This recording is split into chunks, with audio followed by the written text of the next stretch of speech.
Hello friends, आज हम modern history का सेकंड चैप्टर पढ़ेंगे जो है Indian states and society in the 18th century. ये जो चैप्टर है काफ़ी लेंथी है, इसीलिए मैंने इसे 2 पार्ट्स में डिवाइड किया है। तो इस वीडियो में मैं आपको जो इम्पोर्टेंट स्टेट्स है वो बताऊंगी और जो नेक्स्ट वीडियो में है उसमें मैं आपको economic and social culture of India वो बताऊंगी। स्टार्ट करते हैं।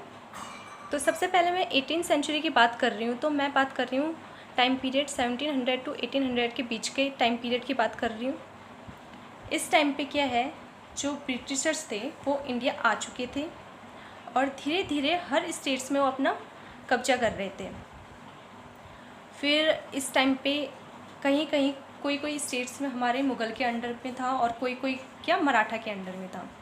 तो ये एक दूसरे से ही फाइट करते रहते थे, जिस वजह से यूनिटी बिल्कुल नहीं थी और इसी का फ़ायदा फॉरेनर्स उठा रहे थे। तो अब देखते हैं हम हैदराबाद में। हैदराबाद के जो फाउंडर है वो है निज़ाम उल मुल्क असफ़ जाह। इन्होंने ये हैदराबाद फाउंड किया 1724 में। अब ये वही कॉन्स्पायरेटर है जो पिछली वीडियो में मैंने आपको बताया, जब हमारे मोहम्मद शाह रूल कर रहे थे दिल्ली में। तो उस टाइम पे जो सैयद ब्रदर्स थे, उनके वज़ीर थे और मीर बख्शी थे। तो निज़ाम उल मुल्क जो कि नोबल्स के जो पावरफुल नोबल्स के लीडर थे, उन्होंने इन सैयद ब्रदर्स को ओवरथ्रो करने में काफ़ी हेल्प करी। तो फिर उसके बाद 1720 तक इन्होंने कम्प्लीटली उन्हें ओवरथ्रो कर दिया और बाद में ये खुद वज़ीर बन गए, किसके? मोहम्मद शाह के। फिर ये 22 में वज़ीर बन चुके थे। इन्हें डेक्कन के गवर्नरशिप भी मिल चुकी थी। फिर बाद में इन्होंने क्या किया, हैदराबाद को तो रूल कर रहे थे, ये बस दिखा रहे थे कि ये एज़ अ दिल्ली के अंदर रूल कर रहे हैं, पर ये अपना फ्रीली रूल कर रहे थे, मतलब बिना परमिशन मांगे ही अपना सब कुछ एडमिनिस्ट्रेशन संभाल रहे थे। तो फिर ये हिंदूज़ के लिए काफ़ी टॉलरेंट थे, मतलब ये नहीं चाहते थे कि जो मराठास हैं वो डोमिनेशन में रहे। तो पर ये इक्वल स्टेटस, सबको इक्वल स्टेटस ही इन्होंने दिया, क्योंकि इनके खुद के जो दीवान हैं वो पूरनचंद जो कि हिंदू हैं वो रहे। इन्होंने करप्शन को रिड्यूस करने में काफ़ी हेल्प करी और जागीरदारी सिस्टम इन्होंने फॉलो करी। जागीरदारी वही ज़मींदारी सिस्टम है, बीच में कोई मिडिल मैन रहते हैं और वो टैक्स पीसेंट से लेते हैं, फिर वो गवर्नमेंट को देते हैं। तो जो इनकी डेथ है वो 1748 में इनकी डेथ हो चुकी थी। और उसके बाद ये जो हैदराबाद है का किंगडम है काफ़ी वीक हो चुका था और जो फॉरेनर्स हैं उन्होंने यहाँ पे इसका फ़ायदा उठाया। अब हम कार्नेटिक की बात करते हैं। जो कार्नेटिक है वो एक सूबे ऑफ मुगल डेक्कन। अब सूबे क्या होता है? सूबे एक प्रोविंस होता है और प्रोविंस का जो गवर्नर होता है उसी को सूबेदार कहते थे उस टाइम पे। तो ये जो है ये निज़ाम के अंडर में था। ये जो है पूरा कर्नाटक ये हैदराबाद के ही अंडर में था। अब मैंने आपको जैसे बताया, हैदराबाद जो निज़ाम इसमें रूल कर रहे थे वो फ्रीली रूल कर रहे थे, मतलब दिखा तो बाहर से ये रहे थे कि दिल्ली के अंदर ही कर रहे हैं, पर ये अंदर से अपना किंगडम फ्रीली चला रहे थे। वैसे ही यहाँ पे कर्नाटक के जो डिप्टी गवर्नर हैं वो भी ऐसे दिखा रहे थे कि ये निज़ाम के अंदर में है, हैदराबाद उनके अंडर में, पर ये भी अपना अलग ही चला रहे थे। और उस टाइम पे जो डिप्टी गवर्नर हैं उन्हें कहते थे नवाब ऑफ कर्नाटक। तो ये कर्नाटक के उस टाइम पे जो नवाब थे वो थे सादुतुल्ला खां। तो इन्होंने बिना परमिशन के, बिना उनसे परमिशन मांगे अपने नेफ्यू को, बिना निज़ाम से परमिशन मांगे अपने नेफ्यू दोस्त अली को थ्रोन पे बैठा दिया। और इसके बाद यहाँ कर्नाटक में काफ़ी सारे क्या हुए, स्ट्रगल हुई नवाब के लिए, जिस वजह से यूरोपियन कंपनीज़ ने यहाँ पे इंटरफेयर करा, क्योंकि काफ़ी वीक पड़ गया था, सब एक दूसरे से लड़े पड़े थे, मतलब थ्रोन पे बैठने के लिए। तो सबसे पहले मैं आपको दिखा देती हूँ मैप में ये कहाँ पे है। तो यहाँ पे जो मैसूर है, यहाँ पे निज़ाम के अंडर में हैदराबाद है और यहाँ पे कर्नाटक है, यहाँ पे अवध और ये बंगाल का एरिया। तो यही 4 स्टेट मैं आपको बताऊंगी, अवध, बंगाल, मैसूर और कर्नाटक। तो हैदराबाद तो मैंने बता दिया, हैदराबाद और कर्नाटक मैंने बता दिया।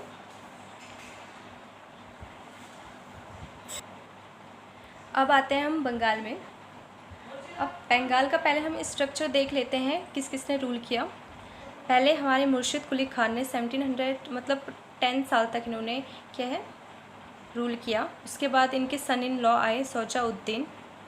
फिर उसके बाद इनके सन आए सरफराज खान, जो कि पर इन्होंने रूल कुछ नहीं किया। जैसे ये थ्रोन में बैठने वाले थे, अलीवर्दी खान ने इन्हें मार दिया।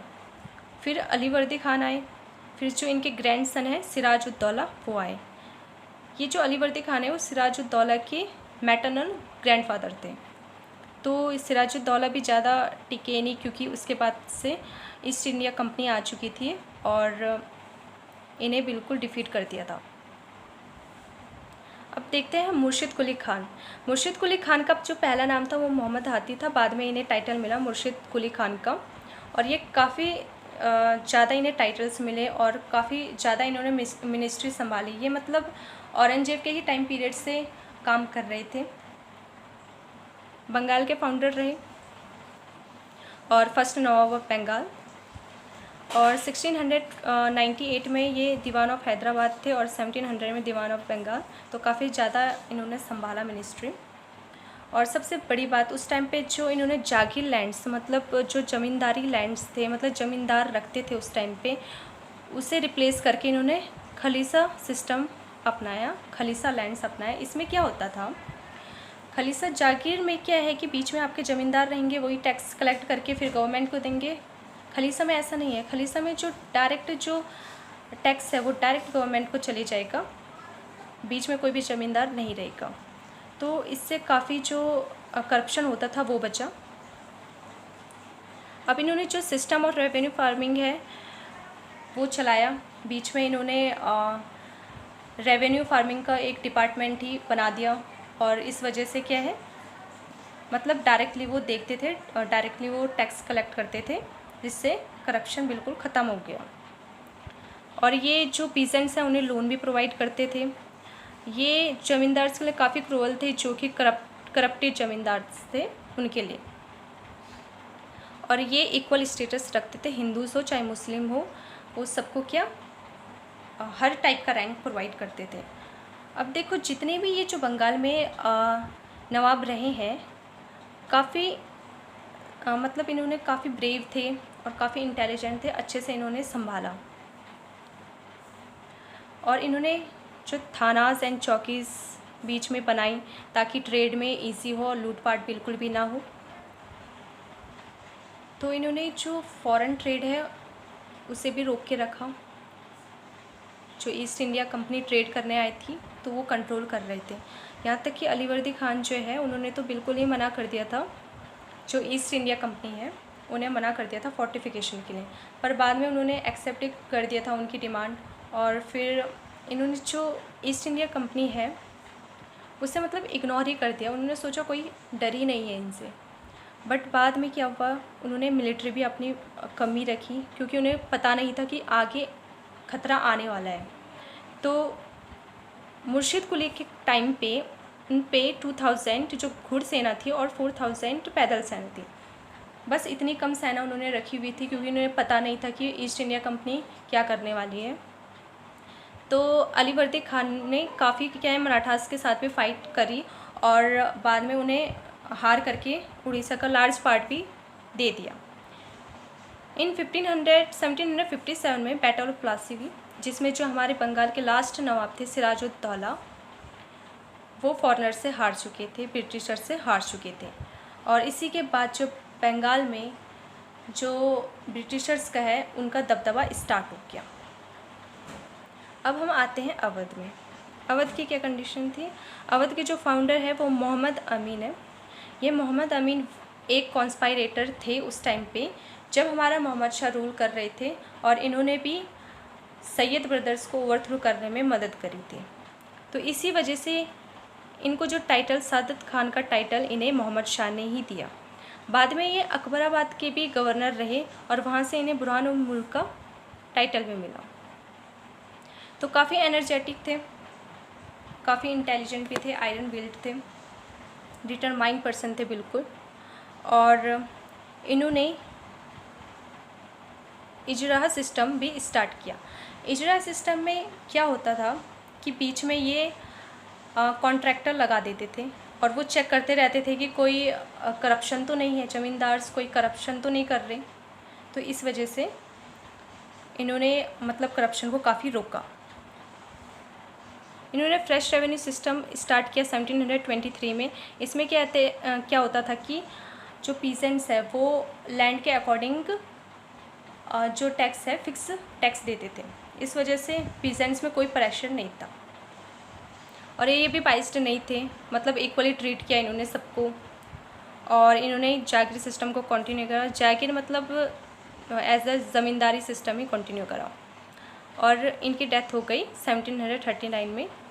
और उसके बाद से फिर इनके जो नेफ्यू हैं वही सन इन लॉ भी थे और नेफ्यू भी थे, वो सफदर जंग, ये आई 1739 में।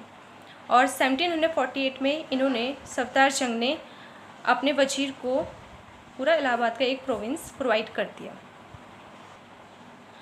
तो फ्रेंड्स यहाँ पे उन्होंने सफदर जंग ने जो मराठा सरदार से अलायंस बनाए और फिर बंगाश पठान एंड रोहिल्लास के अगेंस्ट में इन्होंने वॉर किए और इन्होंने मराठास के काफ़ी हेल्प ली मतलब, और उन्हें पर डे 25,000 देते थे।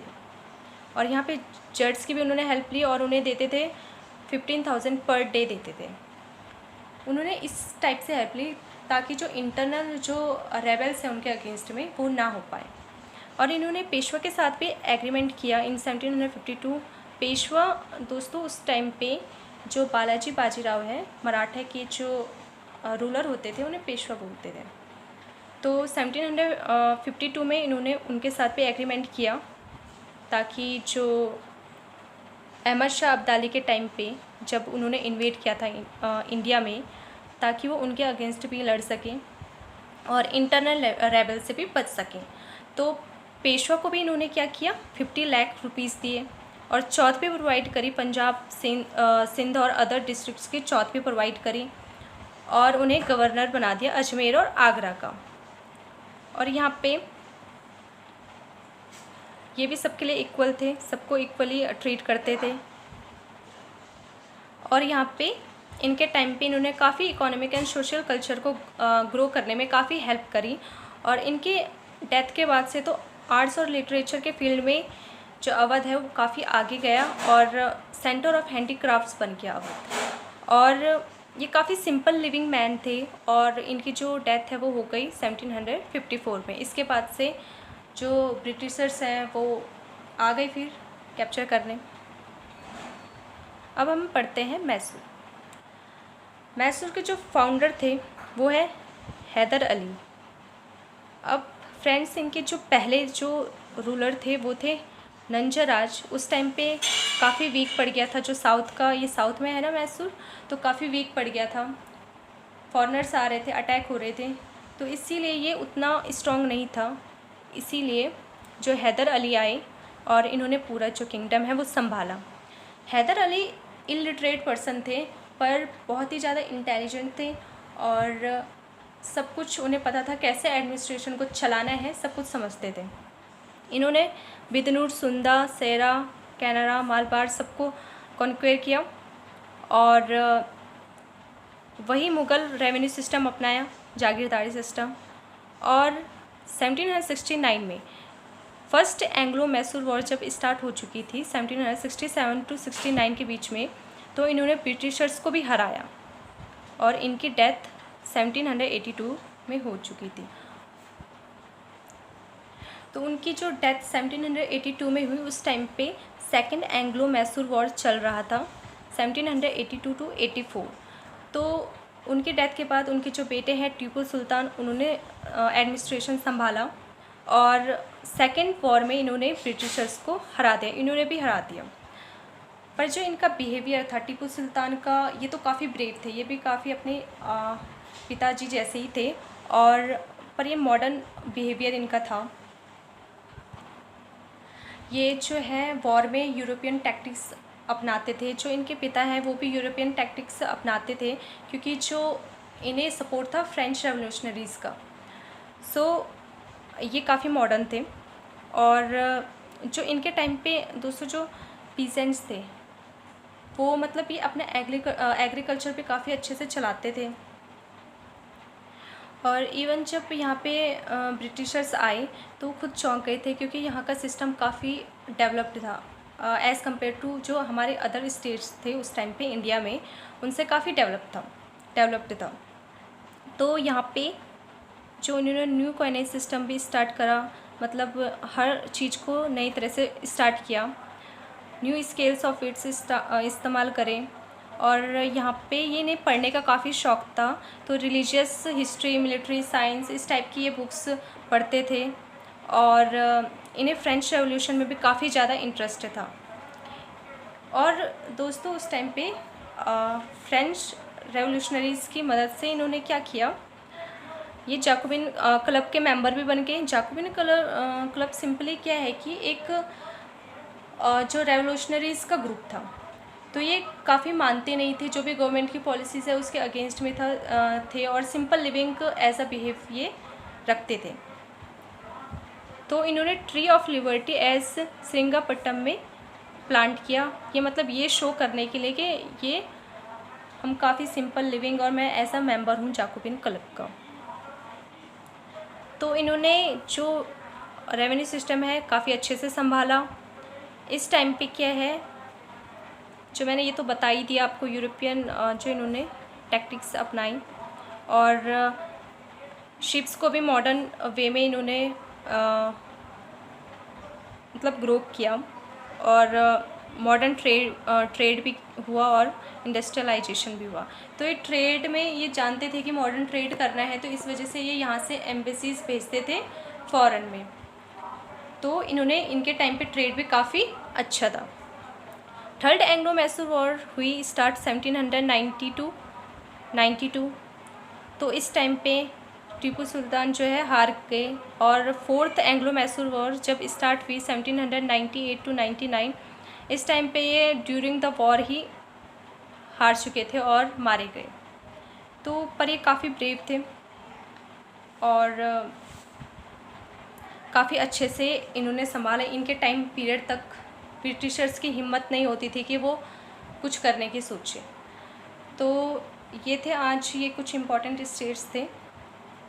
और आप चाहते हैं मैं फ़र्दर आगे इसे कंटिन्यू करूं और पूरी सीरीज़ बनाऊं, तो आप इसे लाइक, सब्सक्राइब और शेयर कर सकते हैं। Thank you.